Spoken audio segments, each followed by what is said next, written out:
ప్రభు నామములో మరొకసారి అందరికీ వందనములు. ఈ సందర్భంలో దైవ గ్రంథములో నుంచి కొన్ని మాటలు మనం చూసుకుందాం. ప్రియమైనటువంటి వారలారా, మరి ప్రభు ఏమి కలిగి ఉన్నాడు అని మనము చూస్తే ఆనందం కలిగి ఉన్నాడా, సంతోషము సంతృప్తి కలిగి ఉన్నాడా, అసలు మొట్టమొదలు ఏం కలిగి ఉన్నాడు అని మనం గమనిస్తే ఆదికాండం 1వ అధ్యాయం మొదటి 2 వచనాలు కలిసి చదువుకుందాం. ఆదియందు దేవుడు భూమి ఆకాశములు సృజించెను. భూమి నిరాకారముగాను శూన్యముగాను ఉండెను. చీకటి అగాధ జలములపైన కమ్మి ఉండెను. దేవుని ఆత్మ జలములపై అల్లాడుచుండెను. చాలు. దేవుని ఆత్మ జలములపై అల్లాడుచుండెను అని రాయబడింది. దేవుని ఆత్మ జలములపై అల్లాడుచుంది. 3 మాటలు. దేవుని ఆత్మ, జలములు, అల్లాడుట. దేవుని యొక్క ఆత్మ అనగా తన ఆత్మ ఎలా ఉంది అని ఇక్కడ రాయబడిందంటే అల్లాడుచుంది. దేని మీద? జలముల పైన. జలములు నానార్థాన్ని ఇస్తుంది. జలములు దేవుని యొక్క వాక్యాన్ని చూపిస్తున్నాయి. జలములు మామూలుగా ప్రవహించినప్పుడు ఫలితం ఇస్తుంది. జలములు వాస్తవంగా అదుపు తప్పి ప్రకృతి వికటించిన విధానములో ఉప్పెన వస్తే వినాశనాన్ని కలిగిస్తుంది. అదే జలములు జనమును, ప్రజలను చూపిస్తుంది. అయితే దేవుని యొక్క ఆత్మ జనముల విషయమై, అంటే ప్రజల విషయమై ఏమవుతుంది అని మనం గమనిస్తే అల్లాడుతుంది. కాబట్టి దేవుని ఆత్మ అల్లాడుచూ ఉంది. అనగా అల్లాడటం అనంటే ఎంతో బాధ పొందుతూ ఉన్నాడు అని. పిల్లరా, తన ప్రజలైన వారిని, తను సృజించిన భూలోకములోని నరులైన వారందరినీ కూడా చూసినప్పుడు దేవుని యొక్క ఆత్మ అల్లాడిపోతుంది అనే మనకు అర్థమిస్తుంది. అంటే వేదన పడుతున్నాడు అని. ప్రియమైన వాళ్ళారా, అందుకే దేవునికి ఎవరంటే ఇష్టం, దేవుడికి ఎవరంటే ఆయనకు ఇష్టం అనిపిస్తారు అంటే ఆయన ఏ భారమును కలిగి ఉన్నాడో అదే భారమును, అదే వేదనను, అదే ఆత్మను కలిగిన వారంటే ఆయనకి ఇష్టం. వారిని తాను తన మహిమ కొరకు ఏం చేసుకుంటాడు? వాడుకుంటాడు. సంగతులు ఏమైనా ఉంటే ఆయన అట్టి వారికి ఏం చేస్తాడు? బయలుపరుస్తాడు, తెలియచేస్తాడు. అందుకే ఏమంటాడు ఆదికాండములో అంటే, చూడండి, ఆదికాండము 18వ అధ్యాయంలో 17వ వచనం. అప్పుడు యెహోవా, నేను చేయబో కార్యాన్ని అబ్రహామునకు దాస్తానా? గమనించండి, ఇక్కడ ఒక మాట ఉందండి. నేను చేయబోయే కార్యాన్ని అబ్రహామునకు దాచెదనా అంటే ఏం చేయాలనుకున్నాడు? పిల్లరా, ఏం చేయాలనుకున్నాడు?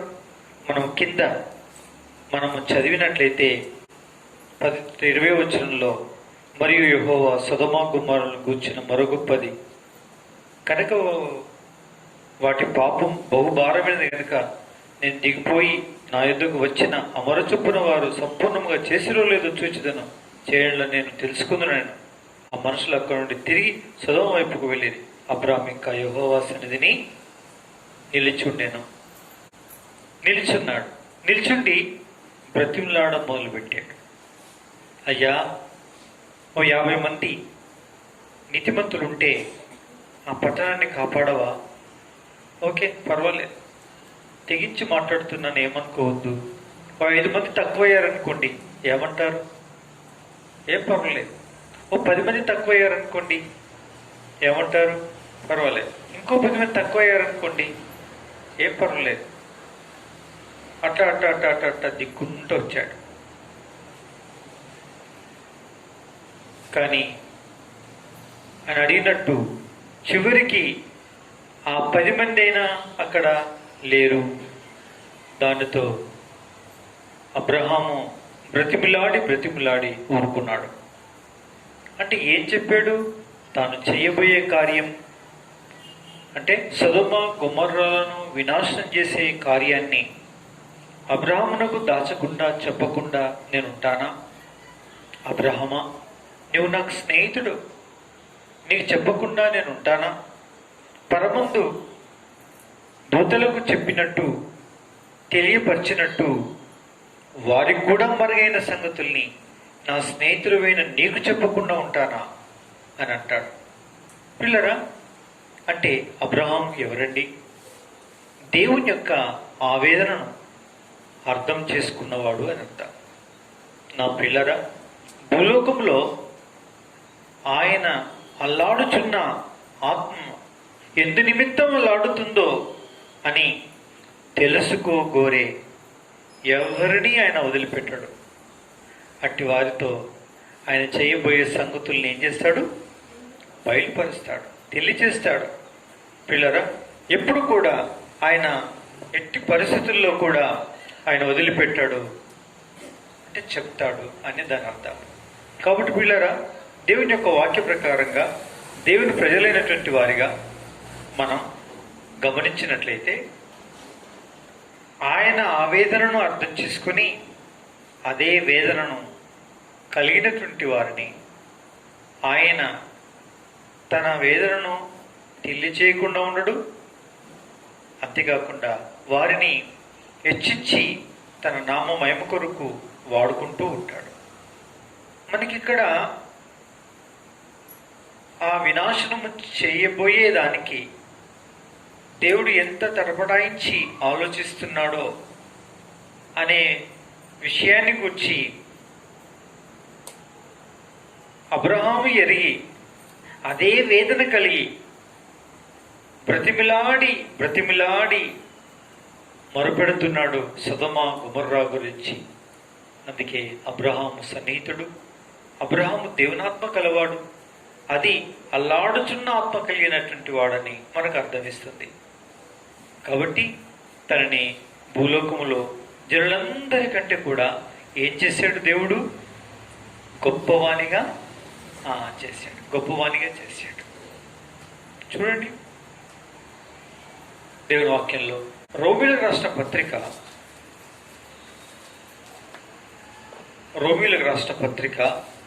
9వ అధ్యాయం 1వ వచనాన్ని 2వ వచనాన్ని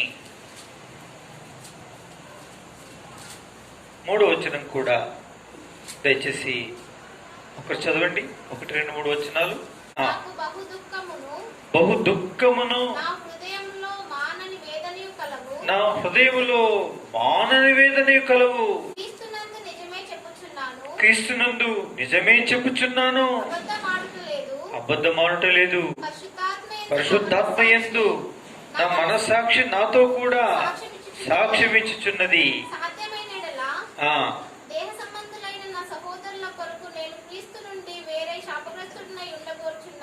చాలండి. ఇక్కడ అపోస్తలుడైన పౌలు రోమీలకు పత్రిక రాస్తూ అంటాడు, నాకు బహు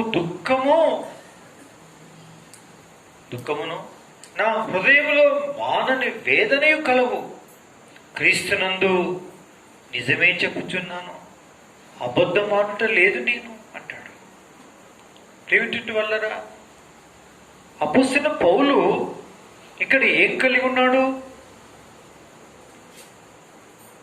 బహు దుఃఖం ఉంది హృదయంలో, బహు వేదన ఉంది, దుఃఖిస్తూ ఉన్నాడు, బహు వేదన కలిగి ఉన్నాడు. పిల్లారా, దుఃఖం ఒక ఒక మనుషుడు బాధపడుతుంటే వచ్చేది.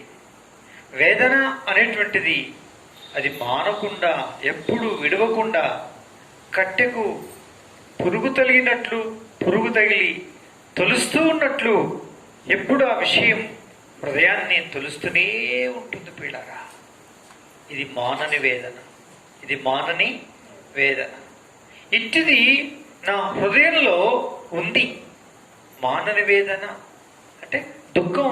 అప్పటిదప్పుడు ఒక మనుషుడి వచ్చిన పరిస్థితిని ఎరిగి లేక వింటున్నప్పుడు మనకు దుఃఖం వస్తుంది. కానీ వేదన అనేది అది మానని వేదన అనగా అది తరిగిపోదు, అది ఆగిపోదు, అది నిలిచిపోదు. అయ్యా నిజమే చెప్పుచున్నాను, నాకు మానని వేదన ఉంది. చూసారా, దుఃఖం ఉంది, మానని వేదన ఉంది. చూడండి, అపోస్తల కార్యములు 17వ అధ్యాయం 18వ వచనం చదవండి. 16, 17 అపోస్తల కార్యం.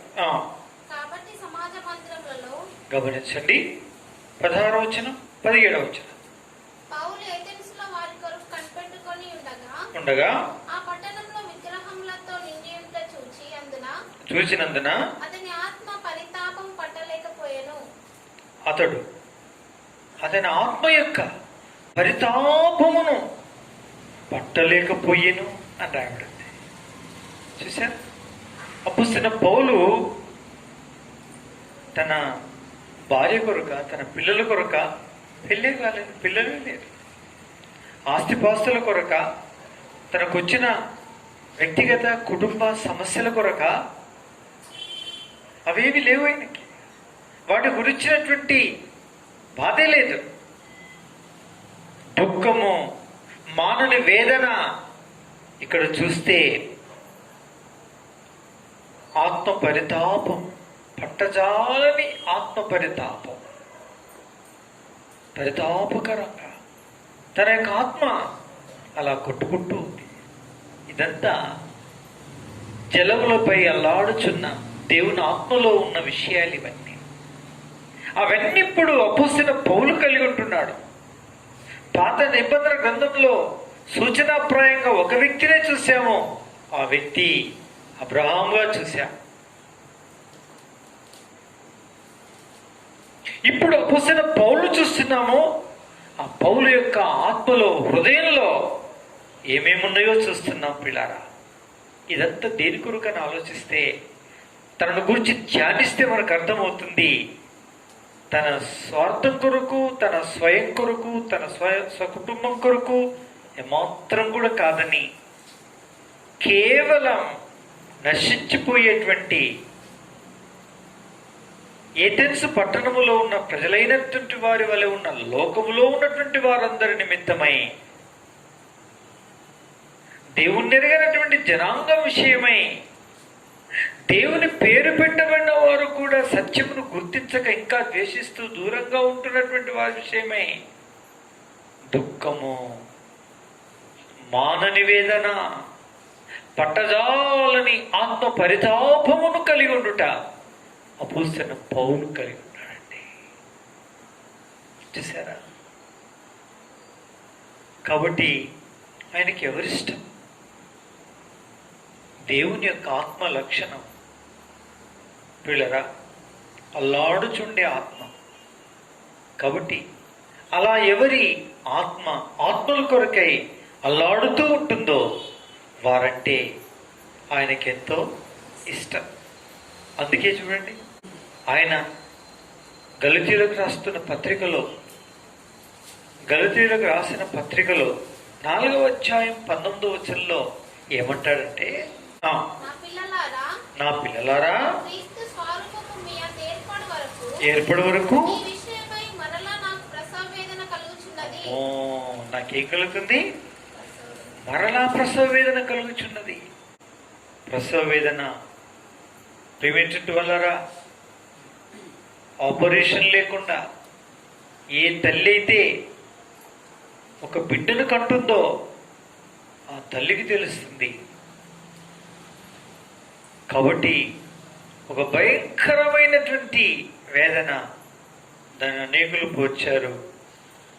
తల్లి మళ్ళీ చచ్చి బ్రతికినట్టేనండి, అది ప్రసవ వేదన అంటే అని అంటూ వచ్చేవారు. ఇప్పుడు కొంచెం కష్టంగా ఉందంటే సీజరియన్ అనగా ఆపరేషన్ చేసి తీసేయడం.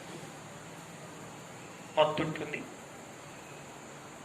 కొద్దిగా 2 రోజులు 3 రోజులు బాధ ఉంటుంది, ఆ తర్వాత మామూలు అవుతుంది. అది నిజమైన ప్రసవ వేదన కాదు. కానీ ఏమిటి ఆ ప్రసవ వేదన అంటే, ఏ మత్తు లేకుండా ఒక స్త్రీ తన గర్భాన్ని చించి ఒక బిడ్డకి జన్మనిస్తుందే, అది వేదన. ఆ వేదన నేను మళ్ళీ పొందుతున్నాను అంటాడు. ఆ వేదన మళ్ళీ నేనేం చేస్తున్నా? పొందుతున్నాను. నేను మరలా పొందుతున్నాను. ఇదెందుకు కొరకు తెలుసా? నమ్మని వారి కొరకు కాదు. తన పేరు పెట్టబడిన వాళ్ళు యేసును అంగీకరించిన కారణాన కాదు. అంగీకరించినటువంటి వారు క్రీస్తు యేసు ప్రభు వారి స్వరూపములో పెరగడానికి, స్వరూపం వారిలో ఏర్పడడానికి అయినటువంటి మరలా ప్రసవ వేదన పొందుతున్నాను అంటాడు. ఎంత చిత్రమైన మనుషుడండి! ఇదంతా ఎవరి హృదయాంతరంగపు లక్షణాలండి? ఎవరి ఆత్మీయమైన లక్షణాలు ఇవి? ఎవరి ఆత్మ లక్షణాలు ఇవి?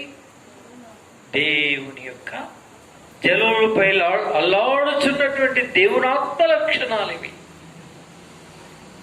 నా ప్రియమైన వాళ్ళారా, ఇక ఇట్టి వారికి ఆయన ఏదైనా దాచకుండా ఉంటాడండి, దాచకుండా ఉంటాడు.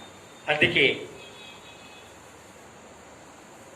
పాత నిబంధన గ్రంథములో మోషే ధర్మశాస్త్ర గ్రంథాన్ని తీసుకుని వచ్చి ఒక నిబంధన నెరవేర్పుకు, నిబంధన చేయబడడానికి ఒక ప్రాతినిధ్యం వహించినటువంటి ఒక గొప్ప నాయకుని వలె క్రొత్త నిబంధన గ్రంథములో అనేక పత్రికలు, అనేక సైద్ధాంతిక పరమైన విషయాలను క్రమపరిచి దేవుడు చెప్పినట్లు రాసి ఆ చొప్పున సంఘములు నడుచుకునవలనని, నేను క్రీస్తుని పోలి నడుచుకున్నాను, మీరు నన్ను పోలి నడుచుకునుడి అని చెప్పగలిగేటంత గొప్ప బ్రతికి, గొప్ప జీవితాన్ని జీవించి, గొప్ప విశ్వాసము కలిగినటువంటి వాడై క్రీస్తు శ్రమపడగా మిగిలిన శ్రమలను నా ఒంటిలో నేను వహించుచున్న ప్రకారముగా అంటాడు. నేను వహించుచున్నాను అంటాడు. ఏం అద్భుతం అండి! ఇంత గొప్ప వ్యక్తి తాను కలిగి ఉన్నటువంటి వేదనలు, నెంబర్ 1 దుఃఖము, నెంబర్ 2 మానని వేదన, నెంబర్ 3 పట్టజాలని పరితాపకరమైనటువంటి ఆత్మ, పట్టజాలని ఆత్మ పరితాపమును కలిగినటువంటి వాడు. ఇక 4వ దానికి వస్తే మరలా ప్రసవ వేదన పడుచున్నవాడు. ఎంతో వేదన అనుభవించి ఒక్కొక్కరి యొక్క రక్షణ కొరకు, ఒక్కొక్క కుటుంబం యొక్క రక్షణ కొరకు, ఒక్కొక్క సంఘం యొక్క నెలకొల్పు కొరకు ఆయన పడిన ఇబ్బందులు ఎన్నన్నీ కాదు పిల్లారా. ఎన్నెన్నో ఇబ్బందులు, ఎన్నెన్నో భయంకరమైన వేదనలు అనుభవించాడు. ఆ విధంగా అనేక మంది జనాన్ని కనుక్కోగలిగాడు. అనేక మంది క్రీస్తు శిష్యులను కనుక్కోగలిగాడు. తనను వెంబడించే సేవకుల్ని కనుక్కోగలిగాడు. తనతో జత పరివారిగా అయ్యేటువంటి తిమోతి, తీతుల్లాంటి వారిని ఎందరినో కనుక్కున్నాడు. వారందరూ ఆయన తర్వాత వారి భుజస్కంధాల మీద దేవుని యొక్క బరువు బాధ్యతల్ని, సంఘాల బాధ్యతల్ని మీద వేసుకొని వారు ఎల్లదీసినారు పిల్లారా. ఇలాంటి గొప్ప వ్యక్తి ఎవరండి? అపోస్తలుడైన పౌలు. ఆయన అంటాడు, ఏమంటాడండి? 2 కొరింథీ 12వ అధ్యాయంలో మొదటి వచనం, ఆశపడుట నాకు తగదు గాని అతిశయపడుటకు నాకు తగదు గాని అతిశయపడవలసి వచ్చినది. ప్రభువు దర్శనాలను గూర్చియు ఆయన ప్రత్యక్షతలను గూర్చియు చెప్పుదును. నేను ఎరుగుదును. కిందట మూడవ ఆకాశానికి కొనిపోబడ్డాడు. నేను ఎరగను, నేను ఎరగను. అట్టి మనుష్యుని నేను ఎరుగుతాను, నేను ఎరుగుతాను. ఎవరండి ఈ మనుష్యుడు? ఆ మనుషుడే అపొస్తలుడైన పౌలే. అతిశయపడుట నాకు దూరమవును గాక. ఆయన పొందినటువంటి దర్శనములు, ఆయన పొందినటువంటి ప్రత్యక్షతలు ఇన్ని కావు. దేవుడు పరలోకపు ప్రత్యక్షతలను, దర్శనాలను ఇచ్చి ఎంతో అద్భుతమైనటువంటి విషయాలు ఎన్నిటినో తెలియజేసి, బయలుపరిచి, బోధించి, ప్రబోధించి తెలియజేశాడు. కొన్ని విషయాలను ఈ భూమి మీద కాకుండా ప్రత్యక్షంగా చూడడానికి తనను మూడవ ఆకాశానికి తీసుకుని వెళ్ళి, అనగా మేఘాల ఆకాశం, నక్షత్రాల ఆకాశాన్ని కూడా దాటి గాడ్స్ ప్లానెట్, అనగా దేవుని యొక్క గ్రహమైనటువంటి, దేవుని యొక్క ఆకాశం అనేటువంటి ఆ దైవాకాశానికి తీసుకుని వెళ్ళి, ఇక్కడ చెప్పకూడని, ఉచ్చరించుటకు నలవి కాని ఆ దేవుని అద్భుత ప్రపంచము యొక్క సంగతుల్ని ఆ మనుష్యుడికి ఉపదేశించాడు. అందరికీ భూలోకంలో తెలియజేశాడు. తనకైతే ఎక్కడ తెలియజేశాడండి? పరమునకు తీసుకుని వెళ్ళి తెలియజేశాడు. శరీరముతో తీసుకుని పోబడేనో, ఆత్మ మాత్రమే తీసుకుపోబడేనో నేను ఎరగను. కానీ ఒకటి మాత్రం నాకు అర్థమైంది, ఇది దైవాకాశము, ఇది దేవుని యొక్క సామ్రాజ్యం, ఇది దేవుని నివాస స్థలం, ఇది దేవుని యొక్క పట్టణం. ఆయన నియమించిన కట్టడలు, ఆయన చేసిన చట్టాలు నెరవేరుతున్న లోకమని మాత్రం నాకు తెలిసింది. అదే దేవుని యొక్క లోకమని నాకు అర్థమైంది. అట్టి మాటలు మనుషుడు ఉచ్చరించకూడదు. ఉచ్చరించుకున్న శక్యము కానటువంటి మాటలు నేను అక్కడ విన్నాను. అవన్నీ నేను రాయదలుచుకోలేదు, రాయను, తెలియపరచబడకూడదు, నేను తెలియపరచటం లేదు కానీ అంటాడు. ఏ భక్తుడు చెప్పలేదు. కారణం ఏంటో తెలుసండి? సంపూర్ణముగా దేవుని ఆత్మ పరితాపము కలిగినటువంటి, అల్లాడుచున్న దేవుని ఆత్మలోని లక్షణాలన్నీ కలిగినటువంటి వ్యక్తి దేవుని ఆత్మ కలిగినటువంటి వాడు. అందుకే దేవుడు ఏ సంగతిని మరుగుపరచలేదు. జరగబోయే సంగతుల్ని అన్నాడు అబ్రహాంతో, జరగబోయే సంగతులు అన్నాడు. కానీ అపోస్తలుడైన పౌలుకి జరుగుతున్నా, జరగబోయే, జరుగుతున్నా ఈ భూలోకంలోనివే కాదు, ఆ మూడవ ఆకాశంలోనే తీసుకుని వెళ్ళి అక్కడుండే సంగతుల్ని బహుశా చెప్పి ఉండవచ్చు. ఇవన్నీ ఉచ్చరించుటకు వీలు కాని విషయాలు, ఇవి మళ్ళీ భూలోకంలో ఉచ్చరించేవి సుమా అని చెప్పి ఉండవచ్చు. అలాంటి విషయాల్ని తరికించాడు, అలాంటి విషయాల్ని తెలియజేశాడు, అలాంటి విషయాల గురించి మాట్లాడాడు. ధన్యుడు, ధన్యజీవి అపోస్తలుడైనటువంటి పౌలు. పిల్లరా, ఏ మనుషుడండి? కారణం ఏంటండి? అల్లాడుచున్న దేవుని ఆత్మ యొక్క లక్షణాలు కలిగినటువంటి, దుఃఖము చేత నింపబడిన, మానవ వేదన కలిగి ఉన్న, పట్టజాలని పరితాపకరమైన ఆత్మను కలిగిన, మరలా మరలా ప్రసవేదన కలిగి ప్రయాసపడినటువంటి దైవజనుడైన అపోస్తలుడైన పౌలుతో ఆయన దాచిన సంగతి ఇహమందు పరమందు ఒక్కడి కూడా లేదండి. అన్నిటినీ ఆయనకి ఏం చేశాడమ్మా? తెలియజేశాడు. మనకి ఎఫెసీయుల రాష్ట్ర పత్రిక చదివితే అర్థమవుతుంది. చదవాల్సిన అవసరం ఇప్పుడు లేదు, కానీ మనకు అర్థమైంది. ఈ జగత్ పునాది వేయబడక ముందే, తల్లి గర్భమందు పిండముగా మీరు రూపింపబడక ముందే ఆయన మనందరినీ ఎరిగినాడు అని. ఈ మర్మమును బయలుపరిచిన వారు ఎవరు లేరు. పోసిన పౌలు ఒక్కడే. ఏ మర్మం అది? ఎలాంటి మర్మం అది? జగత్ పునాది వేయబడక ముందే, తల్లి గర్భమందు భిన్నముగా రూపింపడక ముందే, ఈ భూమి పునాదులకు ముందే ఆయన మనం ప్రతి ఒక్కొక్కరిని ఏమయ్యాడట?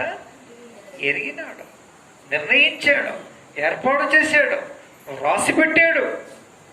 కోట్లాది జనము యొక్క చరిత్ర అంతా కూడా ఆ మహాజ్ఞాని అయినటువంటి దేవుడు ముందే నిర్ణయించి, ముందే ఎరిగి, ఆయన ఆయా కాలంలో నిన్ను నన్ను పుట్టించుచు ఆయన ఈ రీతిగా ప్రపంచ ధర్మాన్ని జరిగిస్తున్నాడు అన్న సంగతి మర్మాన్ని చెప్పినవాడు అపోస్తలుడైన పౌలు.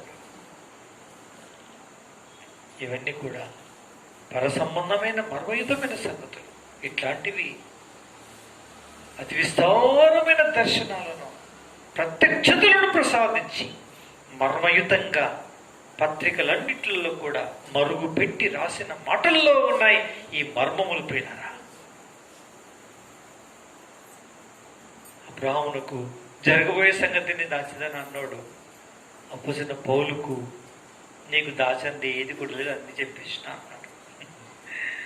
ఇహమందు పరమందు నీకు దాచబడింది ఒక్కటి కూడా లేదు, అన్ని బయలుపరిచేసా, అయిపోయింది అని చెప్పగలిగేటంత మాట ఉంది అపోస్తలుడైన పౌలు యొక్క దర్శనంలో.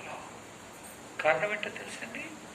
దేవుని యొక్క అల్లాడుచున్న ఆత్మ యొక్క లక్షణాలు కలిగినటువంటి వాడు అపోస్తలుడైన పౌలు. నా పిల్లరా, బ్రతికితే క్రైస్తవ లోకం ఈ బ్రతుకు బ్రతకాలి. సేవ చేస్తే దేవుని యొక్క దైవజనులు ఇట్టి సేవ చేయాలి. పరిచర్య చేస్తే ఇలాంటి పరిచర్య చేయాలి. శ్రమలు అనుభవిస్తే ఇట్టి శ్రమల గుండా వెళ్ళాలి. కన్నీరు కాచి ఏడిస్తే ఇట్టి మానని వేదన, ఇట్టి దుఃఖం, ఇట్టి పట్టజాల పరితాపకరమైనటువంటి ఆత్మ కలిగినటువంటి మరలా ప్రసవేదన కలిగినటువంటి ఇట్టి ప్రార్థన జీవితాన్ని దుఃఖము కన్నీరు కాచేటువంటి వారై ఉండాలి. అట్టి వారంటే ఆయనకి ఇష్టం. ఆయన దాచేది ఒక్కడి కూడా ఉంటాం. అన్నిటిని ఏం చేస్తాడు? పూసగుచ్చినట్టు చెప్తాడు. ఇర్మియా గ్రంథంలో 6వ అధ్యాయంలో 10వ వచనంలో ఒకటి అంటాడు. ఏమంటాడో తెలుసా? 6వ అధ్యాయం 10వ వచనం చదవండి ఒకరు.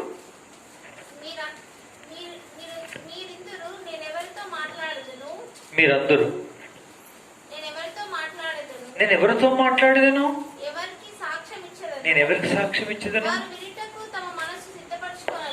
గమనించండి, అది సంగతి.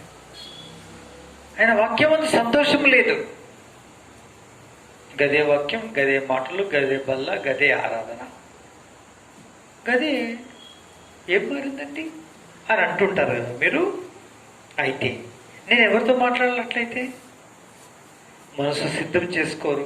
ప్రభువా, నాతో మాట్లాడి దినం నేనేం చేయాలి? ఈ పూట, ఈ రాత్రి, ఈ పగలు, ఈ మధ్యాహ్నం, ఈ సాయంకాలం, ఈ ప్రాతకాలం నేనేం చేయాలి ప్రభువా అని వినుటకు నా దగ్గర వేచి ఉండరు, కనిపెట్టరు, వినుటకు తమ మనసు సిద్ధపరచుకోరు.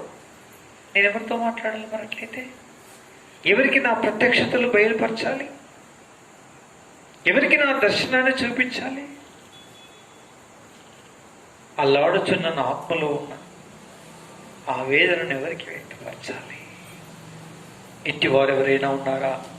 అట్టి వారికి నేనేం చేస్తాను? బయలుపరుస్తాను. పిల్లరా, పరీక్షించుకుందాం, ప్రదర్శించుకుందాం. ప్రభా, ఇటు కలిగుంటే చాలు, నాకు సహాయం చేయి అని ప్రతిష్ఠించుకుందాం. ప్రభు అప్పగించుకుందాం.